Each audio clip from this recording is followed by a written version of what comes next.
ജോലി ചെയ്യുന്ന സ്ഥാപനത്തിൽ നിന്ന് പാര ഫേസ് ചെയ്തിട്ടുണ്ടെങ്കിൽ പല ആൾക്കാരും കമ്പനി പൊളിറ്റിക്സിൽ വീണ് പോയിട്ടുണ്ട്, പലരുടെയും ജോലി നഷ്ടപ്പെട്ടു പോയിട്ടുണ്ട്. നമുക്ക് പാര വെച്ചവനോടുള്ള വെറുപ്പ് എപ്പോഴും മനസ്സിലുണ്ടാവുകയും ചെയ്യും അല്ലേ? അങ്ങനെ ഒരാളോട് ചെറിയൊരു വെറുപ്പ് എൻ്റെ മനസ്സിലുണ്ട്. ഇന്നലെ അയാളെക്കുറിച്ച് ആലോചിച്ച് അപ്പോൾ എനിക്ക് തോന്നി ഒരു വീഡിയോ ചെയ്യണമെന്ന്.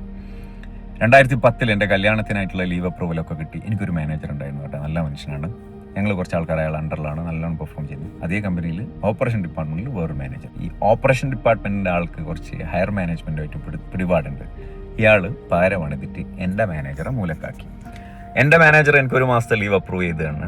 ഞാൻ ഹാൻഡ് ഓവറിന് പോയപ്പം എന്നോട് പറയുന്നത് 1 വീക്കേ ഉള്ളൂ. എങ്ങനെയൊക്കെയോ പറഞ്ഞ് റിക്വസ്റ്റ് ചെയ്ത് അവർ 10 ദിവസം ആക്കി തന്നു. ഈ 10 ദിവസത്തെ ലീവും കൊണ്ട് നാട്ടിൽ പോയിട്ട് ഞാൻ എന്താക്കാനാണ്? കാരണം ഞാൻ കണ്ണൂർ ജില്ലക്കാരനാണ്. എൻ്റെ ഉപ്പ എടുത്ത വീട് കണ്ണൂർ ജില്ലയിലാണ്, ചൊക്ലിയിൽ.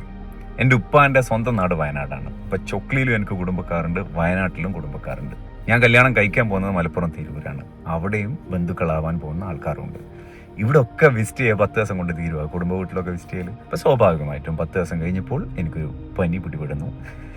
പിന്നെ ഞാനൊരു മെയിൽ അയക്കുന്നു. 25 ദിവസം കഴിഞ്ഞ് തിരിച്ചെത്തുന്നു. കമ്പനി റിപ്പോർട്ട് ചെയ്യുന്നു. ഓപ്പറേഷൻ ഡിപ്പാർട്ട്മെൻറ്റിൽ നിന്ന് ഈ ചെങ്ങായി എന്നെ വിളിച്ചിട്ട് പറഞ്ഞു, mister Ameen, happy news for you, നാളെ വന്ന് കളക്ട് ചെയ്യണം, ഒരു ഗിഫ്റ്റ് ഉണ്ട് എന്ന്. അങ്ങനെ തന്നെ പറഞ്ഞു കേട്ടോ. അങ്ങനെ ഞാൻ നെക്സ്റ്റ് ഡേ കളക്ട് ചെയ്യാൻ പോകുന്നത്. കാരണം അത്യാവശ്യം നല്ലോണം ഹാർഡ് വർക്ക് ചെയ്യുന്ന ആളായിരുന്നു ഞാൻ. കല്യാണമൊക്കെ കഴിഞ്ഞത് കൊണ്ട് കമ്പനീൻ്റെ വക എന്തെങ്കിലും ഒരു സ്പെഷ്യൽ ബോണസ് ആയിരിക്കും എന്ന് വിചാരിച്ചു. എൻവലപ്പ് വന്നു. നല്ല ചിരിയും അയാളാണ്. വീട്ടിലെത്തിയത് തുറന്നു നോക്കുമ്പോഴാണ് ടെർമിനേഷൻ ലെറ്റർ. അപ്പോഴാണ് മനസ്സിലാക്കുന്നത് ഇയാൾ ആ ചിരി പരിഹാസ ചിരിയായിരുന്നു എന്ന്.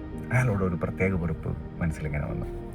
ഇന്നലെ ഞാൻ അയാളെ പറ്റി ഇങ്ങനെ ആലോചിച്ചപ്പോൾ ഞാൻ എൻ്റെ വിശ്വാസം പറഞ്ഞത് ഓർത്തു. എൻ്റെ വിശ്വാസത്തിൽ പറയാണ്, നമുക്കിട്ടൊരാളൊരു പണി തന്നു കഴിഞ്ഞാൽ അയാളോടുള്ള വെറുപ്പ് കാലാകാലം നമ്മളെ മനസ്സിൽ സൂക്ഷിച്ച് വെക്കൽ നമുക്ക് തന്നെ കേടാണ് പോലും.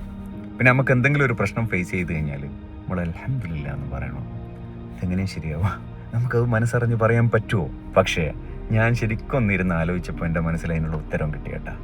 കാരണം അന്ന് അയാൾ എന്നെ പാര പണിത് ജോലി നഷ്ടപ്പെടുത്തിയിട്ടില്ലെങ്കിൽ ഇന്ന് ഞാൻ ഈ അവസ്ഥയിലാവില്ലല്ലോ.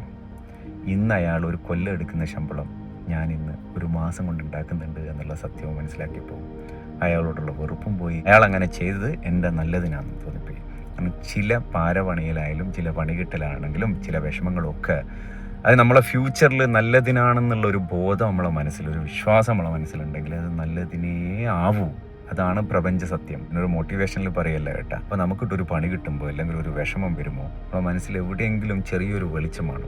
ഇത് ഞാൻ ഫേസ് ചെയ്ത് മുന്നോട്ട് പോകുമ്പോൾ എൻ്റെ ഭാവിയിൽ എനിക്ക് ഒരുപാട് നല്ല കാര്യങ്ങൾ കിട്ടാനുണ്ട് എന്നുള്ള ഒരു ഉറച്ച വിശ്വാസം.